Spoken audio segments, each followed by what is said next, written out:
Hi, I'm Bill Castelli, the Vice President of Government Affairs for the Maryland Association of Realtors, and this is Annapolis Update. Today is Friday, February 19th. This week in Annapolis, we had a very important bill get reported out of the Environmental Matters Committee. That is HB 62, our top priority.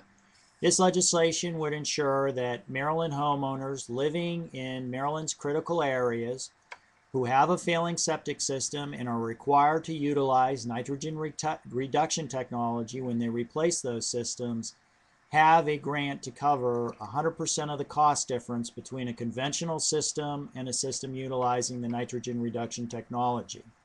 That was the understanding that many legislators had when they passed legislation last year that actually put the requirement on these homeowners in the critical areas to utilize the nitrogen reduction technology. And this legislation really only clarifies what everybody's understanding was last April.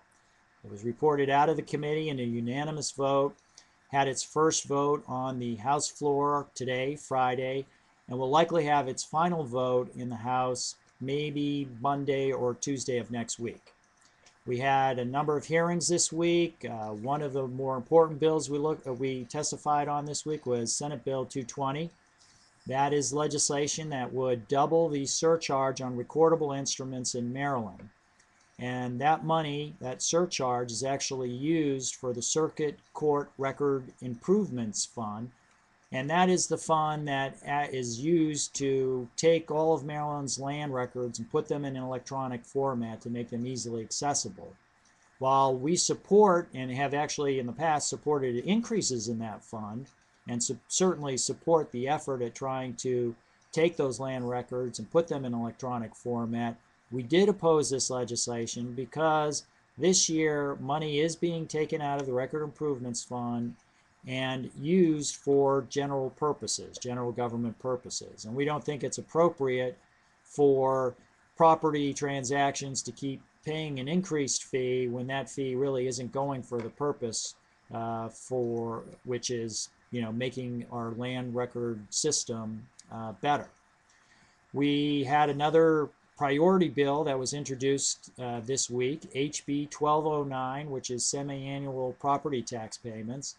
And while current law allows, in fact requires, that owner-occupied residential property owners pay their property taxes semi-annually, it doesn't provide any kind of option for other property owners in the state of Maryland. HB 1209 will change that so that all other property owners will be able to take advantage of a semi-annual payment option if they so choose.